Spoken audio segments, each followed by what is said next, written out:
Name tag said Beverly, not my name, just a name I borrowed for a weekend, along with the blue polo shirt, the khaki slacks, and the sensible black sneakers that the Harborview Spa and Resort required of all its wellness desk attendants. I was 63 years old, standing behind a reception counter that smelled of eucalyptus and lavender, and my husband of 31 years was somewhere upstairs in room 318, and he had no idea I was there. Looking back, I can see exactly where I missed the signs. Or maybe I didn't miss them. Maybe I just refused to pick them up. After 31 years, you get very good at not seeing what you don't want to see. It started small. It always does. My husband, I'll call him by what I called him for 3 decades. Just my husband, because that title means something, or it used to, started taking weekend trips for work about 8 months ago. He's a regional director for a commercial real estate firm based out of Cincinnati, so travel isn't unusual. A Thursday in Columbus, a Friday in Louisville, nothing that ever raised an eyebrow. But the weekends were new. Quiet entertainment, he'd say. You know how it is with these developers. They want golf, they want the spa, they want the whole experience. I believed him. Of course I believed him. Then one Saturday morning in February, I was going through our joint account online, something I do every week, just habit, and I saw a charge I didn't recognize. The Harborview Spa and Resort in Lake Geneva, Wisconsin, $412. I sat with my coffee going cold in my hand and stared at that number. He'd told me that weekend he was in Indianapolis. I didn't confront him. Not then. I wish I could tell you it was because I was strategizing, but honestly, I was just afraid. Afraid of what he'd say, afraid of what he'd say, afraid of what I already knew, afraid of what came next after 31 years and a house paid off and a daughter's wedding coming up in April. I was afraid of all of it. So I closed the laptop and I refilled my coffee and I went about my day. But I kept looking. I started checking quietly. Credit card statements I'd never bothered with because he handled the finances, his calendar on the shared family app we'd set up years ago for scheduling around the grandkids. I'm not proud of it, and I won't pretend it felt like anything other than what it was, a woman, unraveling something she'd been warned not to pull on. By March, I had found 4 separate charges to the Harborview. All on weekends he'd told me he was somewhere else. And then one Tuesday, his phone buzzed on the kitchen counter while he was in the shower, and I saw the name on the screen before I could look away. Not a work contact, a woman's name, and it was saved with a little blue heart. I set the phone face down exactly where I'd found it. I went upstairs. I sat on the edge of our bed and I listened to the shower running and I thought, I am 63 years old. I have been faithful to this man since 1993. I have raised his children, held his hand through his mother's death, worked part-time for 14 years, so his career could come first, and there's a woman's name on his phone with a blue heart next to it. I did not cry. That surprised me, actually. I thought I would. Instead, I felt something go very quiet inside me, calm in a way that was almost eerie. And in that quiet, a thought came through clearly. I need to know the truth. All of it. Before I do anything else, I need to see it with my own eyes. My daughter, she lives 20 minutes away in Glenview, had mentioned the Harborview a few months back actually, said a friend had done a girls' weekend there, loved it. She'd even pulled up the website on her phone to show me the pictures. I remember thinking it looked lovely. That memory felt like a different lifetime now. I called the resort on a Wednesday afternoon while my husband was at the office. I asked if they had any openings for part-time weekend wellness desk staff. I told them I was semi-retired, that I'd worked front desk at a medical practice for 11 years, that I was comfortable with booking systems and customer service. The manager, a young woman named Kayla, seemed genuinely pleased. They were short-staffed, she said.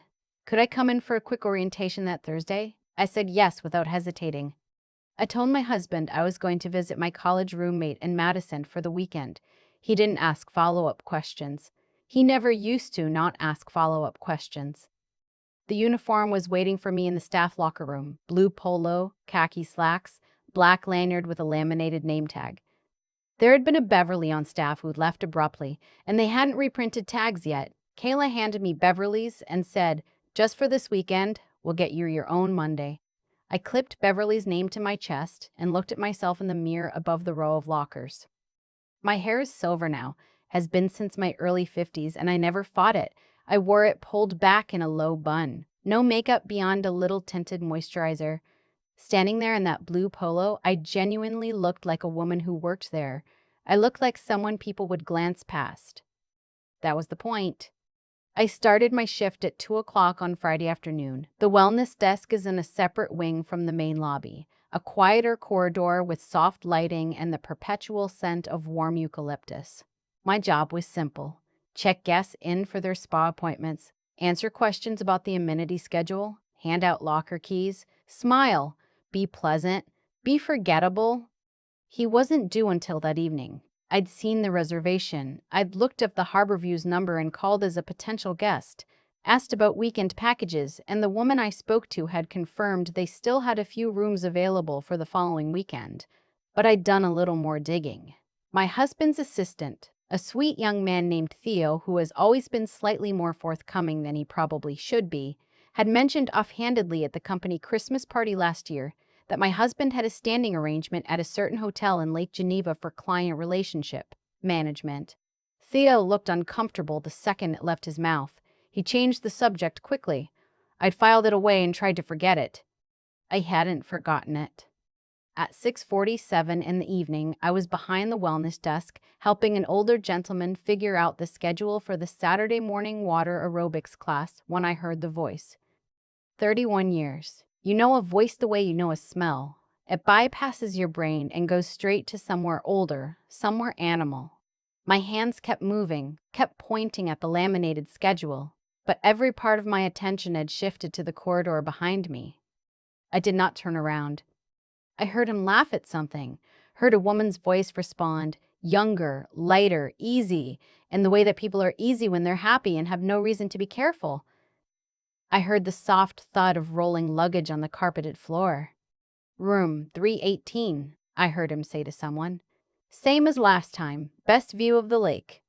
I excused myself from the gentleman with the aerobic schedule and I stepped behind the partial partition that separated the desk from the small supply room behind it. My heart was going very fast. I pressed my back against the shelf and I breathed. I had thought I was prepared for this. I was not prepared for this. After a few minutes, when I was sure they had moved toward the elevators, I stepped back out. Kayla came by about an hour later to check how things were going. I told her it was going wonderfully. My voice sounded normal. I was faintly astonished by this. I had trouble sleeping that night. The staff had access to a small break room with a pull-out sofa, and I told Kayla I was making a weekend of it, that I had a room booked at a nearby inn. In truth, I'd reserved the cheapest room the Harborview had available, a small interior room on the first floor, nothing with a lake view, paid for on a credit card I'd opened in my own name 3 months ago, one my husband didn't know about. I hadn't known why I opened it at the time. I understood now. I lay on that bed and I thought about the first apartment we ever shared, the one on Dempster Street in Evanston, the year we got married. I thought about the look on his face in the delivery room when our daughter was born.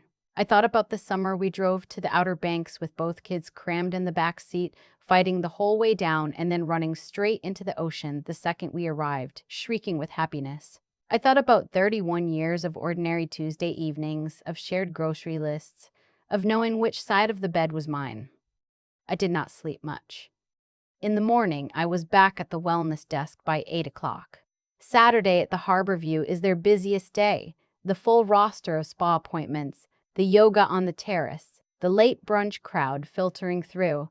I was busy enough that the hours moved. I was grateful for that. It was around 11:15 when I saw them come through the wellness corridor. He looked rested. He always sleeps well. It used to be something I envied about him, the way he could fall asleep inside of 5 minutes under any circumstances. He had on a casual quarter zip and jeans, and he was carrying 2 cups of coffee from the resort cafe. She was beside him, close, and she was young. I could see that plainly, though I had made myself not speculate about that in the preceding months, told myself it didn't matter. Age was beside the point, but seeing her in person, seeing how she walked next to him with that particular ease of someone who has become accustomed to belonging somewhere, that was its own kind of information. She was wearing one of the resort's complimentary robes, belted loosely, like she planned to spend the morning at the pool. She said something to him and he smiled, and the smile was one I recognized. Not a polite smile, not a professional smile, but the real one, the one that reaches his eyes, the one I hadn't seen directed at me in longer than I wanted to calculate. They sat down on the small settee near the window at the end of the corridor. He handed her one of the coffees. She leaned into his shoulder. I was 8 feet away. I was Beverly. I was invisible. I busied myself with the appointment book. My handwriting, when I tried to make a note, was shakier than I expected, and I set the pen down and gripped the edge of the desk for a moment. A couple came to check in for their couple's massage, and I helped them with their locker keys, and I smiled and I said, "Enjoy your morning," and they thanked me and moved on. When I looked up again, he was looking right at me. Not at me exactly. In my direction. The way you look at the background of a room, the furniture, the fixtures, the details that register without registering. His eyes passed across me and moved on. I watched them do it. I watched him look at his wife of 31 years and see a spa employee named Beverly.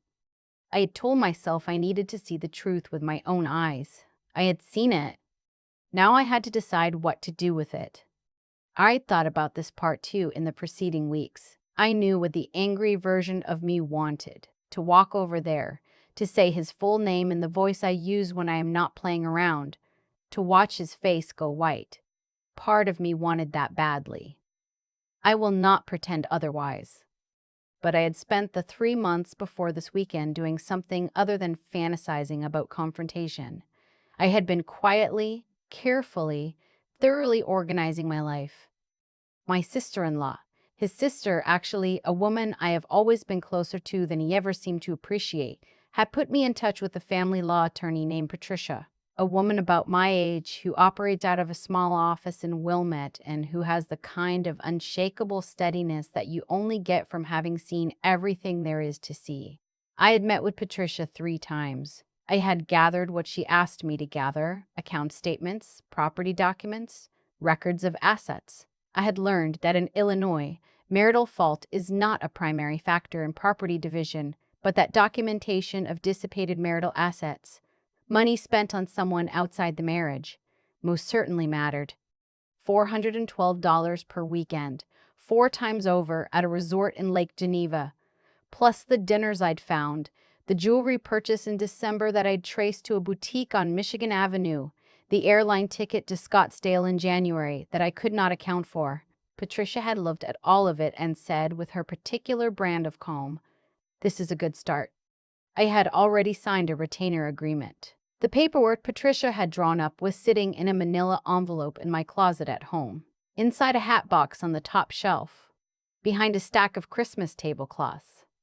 So I did not walk over to the settee. I stayed behind the desk. I helped the next guests who came through. I finished my shift at 3 o'clock, changed back into my own clothes in the locker room, and removed Beverly's name tag for the last time. And then I did something I had not planned to do. I took the elevator to the 3rd floor. I had not thought this through entirely. I told myself I was just going to walk past. To walk past room 318, just to have stood outside it, just to have made that real in some final physical way before I left. That was all. But when I got to the end of the corridor and stood outside that door, I could hear them inside. Not words, just the sounds of 2 people comfortable together, the murmur of a television, a laugh. Ordinary, domestic sounds, the sounds of a life that was running parallel to mine, in a hotel room overlooking a lake on a Saturday afternoon in March. I stood there for probably 30 seconds, maybe less. Then I took out my phone and I called him. I heard the ringtone through the door. Once, twice. Then his voice, slightly guarded in the way it has been when I call on weekends for the past several months. "Hey, everything okay?" "Everything's fine," I said. "I just wanted to let you know that I'm heading home from Madison a little early. I should be back around dinner." A pause. Brief but there. Oh, okay, yeah, I should be wrapping things up here too. I'll probably be home by 7 or 8. Good, I said. I'll see you then. I hung up. I stood there another moment outside room 318, listening to the quiet. Then I walked back to the elevator. I drove the 2.5 hours home. I fed the cat. I watered the orchid on the kitchen windowsill that he always forgets is there. I made myself a bowl of soup. He came home at 7:40. I was sitting in the living room with a book I hadn't been reading. He said the drive was fine, traffic wasn't bad, the client stuff went well. I said that was good to hear. He asked if I wanted to watch something. I said sure. We watched 40 minutes of a nature documentary about the Serengeti before he fell asleep in his chair. I sat and watched the lions on the screen and I thought, I know. And the knowing is mine now, and I am not going to spend it on a scene in a hotel corridor. I am going to spend it on the rest of my life. I called Patricia on Monday morning. She said we were ready to move forward whenever I was. I told her I was ready. The papers were filed the following Thursday. He was served on a Tuesday at his office. Theo, his assistant, called me afterward. I don't think he meant to. I think he dialed out of shock and then couldn't figure out what to say when I answered. I said, "It's all right, Theo. I know." And I heard him exhale like a man who had been holding his breath for a long time. The weeks that followed were not easy. I will not romanticize that. There were nights that were very hard and conversations with our daughter that broke my heart in ways that had nothing to do with my husband and everything to do with watching your child absorb a grief they didn't ask for. There were moments when I wondered if I had done the right thing, if I should have confronted him sooner or later, or differently, or not at all. But here's what I keep coming back to. I did not make a decision in a hotel corridor out of rage and hurt. I made it in my own kitchen, in my own time, with my own name on the paperwork. There is something in that. I am still finding out what exactly, but there is something. I returned Beverly's name tag to Kayla by mail in a small envelope with a note that said I wouldn't be able to continue with the position due to a family matter. She sent back a very kind reply. She said they hoped things resolved well and that I was welcome back any time. I keep her note on my kitchen counter next to the orchid. My daughter came over last weekend with the grandkids, and we made pancakes, and the youngest one got batter on the ceiling somehow, and we laughed until we cried, the real kind of crying that has nothing to do with grief. My sister-in-law has been calling every few days. A woman from my church group, Barbara, who I'd always liked but never known very well, took me to lunch 3 weeks ago and kept me company for 3 hours and picked up the check. And I thought, I have underestimated the people around me. 63 years old. I have a house I love, a daughter who drives over to make pancakes, an orchid that keeps blooming on the windowsill despite my best efforts to neglect it. I have, it turns out, more than I knew. The blue polo shirt is in a donation bag by the front door, waiting for the next Goodwill run. Beverly's life is over. Mine is just starting its next chapter. And I have decided, I have made a clear, conscious decision that it is going to be a good one. You don't need someone to choose you to know that you are worth choosing. That took me 63 years to understand, and I am not going to forget it. I still think about the moment he looked right through me. 8 feet away, 31 years of shared life between us, and his eyes moved across my face like I was part of the wallpaper. I used to think that would be the thing that broke me, being invisible to someone who is supposed to know me better than anyone. But standing behind that wellness desk with Beverly's name tag clipped to my chest, I felt something I didn't expect. I felt clear. There's a version of this story where I walked over to that settee and made a scene. I won't pretend I didn't want to, but I've learned the hard way over many decades that the most important decisions you'll ever make are the ones you make quietly, when no one is watching, when there's no audience to perform for.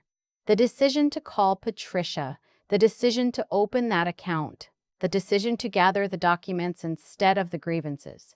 Those weren't dramatic moments. They were Tuesday mornings and Thursday afternoons, unremarkable on the outside, but they were the moments that actually determined what happened next. I think about the women I've known who stayed too long in situations that were hurting them, not because they were weak, but because they had mistaken endurance for virtue. There is a difference between patience and paralysis, and it took me longer than I'd like to admit to understand which one I had been practicing. Real patience is active. It moves, it prepares, it knows what it's waiting for. What I did in those what it's waiting for. What I did in those months before Lake Geneva, that was patience. What I had been doing for years before that, looking away from things I didn't want to see, that was something else. The clearest heads I have ever known belong to people who refuse to be ruled by their worst moment. Patricia was one of them. The night I signed the retainer, my hands were shaking, and she looked at me steadily and said, "You're not ending something. You're making room for what comes next." I have held on to that, not because it made the pain smaller. It didn't. But because it reminded me that how you move through a hard thing matters as much as whether you survive it. I was 63 when I clipped on that name tag and walked into that resort. I am still 63 now, sitting at my kitchen table with an orchid blooming on the windowsill and a grandchild's drawing on the refrigerator. The facts of my life have not changed as much as it might seem. What changed is that I stopped letting fear make my decisions. I stopped waiting for someone else to determine what my life was worth. If you're carrying something heavy right now, if you are sitting somewhere reading this and you know, the way I knew, that something in your life is not right, I want you to hear this. Gathering yourself is not the same as doing nothing. The clearest, most courageous thing I ever did happened in complete silence in a locker room before a single confrontation took place. Courage doesn't always announce itself. Sometimes it looks exactly like a woman in a blue polo shirt, standing very still, deciding what comes next.